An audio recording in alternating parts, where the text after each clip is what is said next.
Hey everyone, my name is Pixel, and welcome back to another episode of Milk Outside a Bag of Milk, Outside a Bag of Milk. Now, if you remember what happened last time, we had just put Milk Girl to bed.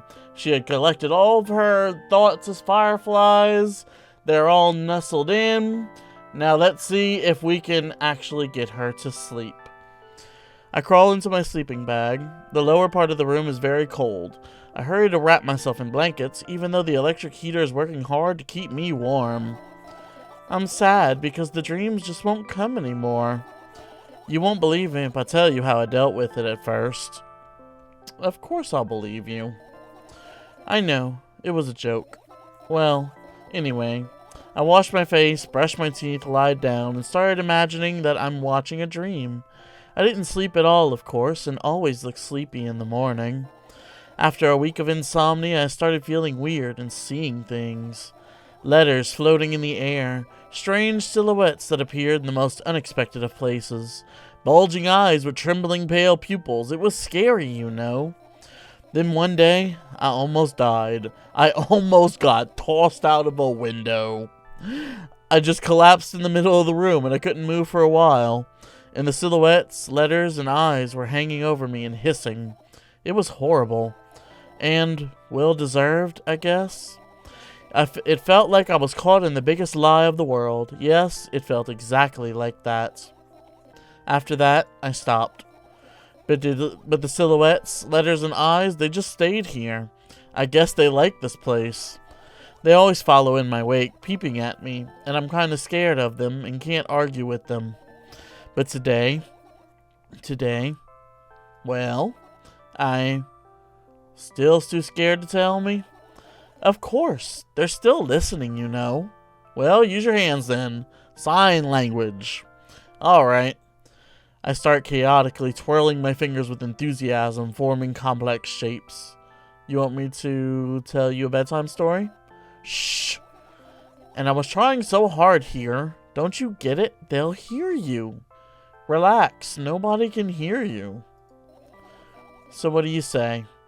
I'd be happy to, but I have no idea how to tell them. Oh, it's incredibly easy. Just talk about something without stopping. Sounds silly. Almost like a visual novel or something. But it's not. And meaningless. You don't know what you're talking about. I know enough to realize that we'll just end up wasting time. Let's focus on something actually important. Boring. Fine. Close your eyes. Yes, close your eyes as we drift off into sleep. What are we imagining here? Oh, we got a dark pathway. Oh. It seems we've gone from red to purple. So, let's change the mood up a little bit here, shall we? Yeah, that's right. So let's change that one to purple. And hold on, guys. Hold on, wait for it. Let's change that one to purple. Now we're in the right mood once again. I wake up on a wooden bench. In front of me lies a narrow, dimly lit alley. An awfully familiar road. Where could I have seen it? Finally. This seems awfully familiar. I hear a voice coming from the side. I turn around and see a boy with a weird expression on his face. What's this boy want? That is a weird expression. You're late. Who are you? The boy blinks in bewilderment. We're not going anywhere like this. Try again. Then he takes a very deep breath. You are late. I stare at him, confused. He stares back, also confused. Sorry? The boy nods, satisfied. See? Much better. Do you have a name? My name's Tresca. I give the brat an evaluating look. He's so young, yet already coming at me with questions like that.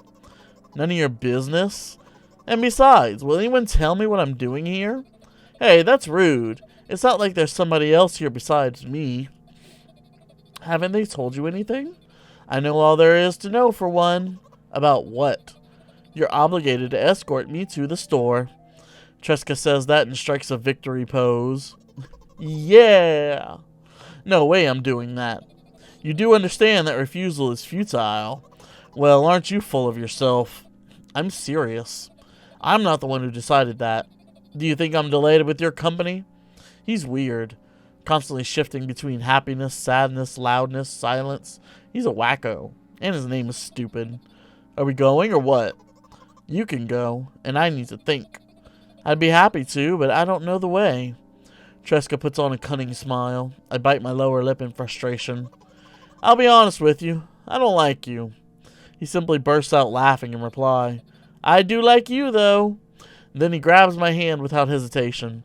I don't even have time to retort. Lead the way. Yes, lead the way to the store. We're going to buy milk, and we're going to the store. Our trip to the store went fine, if not for the fact that Tresca was walking way faster than me. And on the other hand, at times he stopped abruptly and went backwards, studying the ground underneath his feet. In the end, the trip took a lot longer than it should. Why? Was he counting his steps? Making sure that he's taking only 50 steps and not 51? After reaching the store's doors, we are greeted by a sign. We're closing in 20 minutes. Who had the bright idea to indicate their working hours in this way? They probably have special staff for this. Someone who runs to change the sign every 5 minutes. It's convenient. Are you joking? Yeah. You're so annoying. It's much better than being boring. How old are you, by the way? None of your business. And what's your name? None of your business. I was ready to slap the living hell out of the brat, but a scary-looking man suddenly appeared behind the glass. He's holding a cardboard sign that says, We're closing in 15 minutes. Let's go. What are you waiting for? Huh? Oh, yeah. We're closing in 15 minutes. We're closing in 10 minutes. And after another round of going across the long row of canned products, we realize that we're lost. I can't believe you don't know where they sell milk. Maybe we should ask somebody for directions? Sure. Hey, wait up. Tresca lets go of my hand and walks confidently toward one of the store's customers. That person is standing with their back to us, studying something on the shelf. Hello, can I can't hear neither the second part of his question nor the reply he gets. But my good-for-nothing friend freezes in place, looking the customer straight in the eye. I hurry toward them. he's just death staring them. Like, he fell asleep in the middle of a sentence. Is he yours? The customer talks to me. He speaks with disgust while wearing a scornful expression. Is he mine? No. No, that's not ours. You must be mistaken. You know, have a good day, ma'am. If he's yours, please get him away from me. Yes, I'm sorry. I grab Tresca's hand and lead him away. He's still looking at the customer, his mouth ajar and his eyes popped. He's also shaking. What's he shaking about? Only when we turn around the corner, Tresca calms down. What was that? I got so scared. He said, what? No, not again. Suddenly, Tresca starts screaming like crazy. I cover his mouth with my hand. His face is burning. He's crying. Can you act normal? You don't understand. Of course I don't. I don't understand anything. Annoying other people is still wrong, though. This is something you don't understand, it seems. You're mean. Who? Me? Am I mean? Am I the mean one? Tresca pushes me away and runs off. Oh, great. Now he's on the loose. Drat. At the end of my vision, I see the store staff hang a new sign on the door. 10 minutes till we close. There you are. I meet Tresca at the cash register. Before that, I managed to visit the milk department after finding out where it was. Hey, you, move. I hear an angry voice coming from the other side of a long queue that has formed after Tresca. I squeeze through toward him. What happened? The boy doesn't respond. He just looks at his feet and sniffs. The cashier towers over him. There's a bag of milk lying between them. Is he yours? Yes. Just leave him home next time. People in the queue nod in agreement. Pay for the goods, please. Yes, of course. And the waiting fee. What? You heard me. I did, but that's unheard of. Tresca starts giggling all of a sudden. And for the fact that your son is a retard, too. But you heard me. You know what? In a fit of rage, I throw a banknote at the cashier, of a much higher value than needed, even counting in all the stupid fees. Then I grab the bag of milk and run around on my heels. We're leaving, Tresca. Is Tresca like her dog or something? Like, is she envisioning her dog as a young boy? That's very odd. We spend the whole trip back in silence. At some point, we end up turning right toward a gas station. Then Tresca finally breaks the silence. Do you like ice cream? No. Okay. No, I don't like ice cream, and I don't like how you act either. I look at the boy's face. The light flickers in his eyes for a brief moment and then goes out. You know? He turns away from the path and walks straight toward the highway with determination. I stare at his back, confused. Well, what's on his back? Your head's not supposed to bend that way. It seems like you're not helping me at all. A new playful light flickers in Tresca's eyes. Oh no. We were dreaming that whole time. Oh no. What happened to Tresca? What was Tresca? Black hole. What's going on? Is there a solar eclipse happening? Uh-oh. I'm tripping out. I need my pills. I need to go back. I need to save Tresca. What in the world was that? What? That's the end?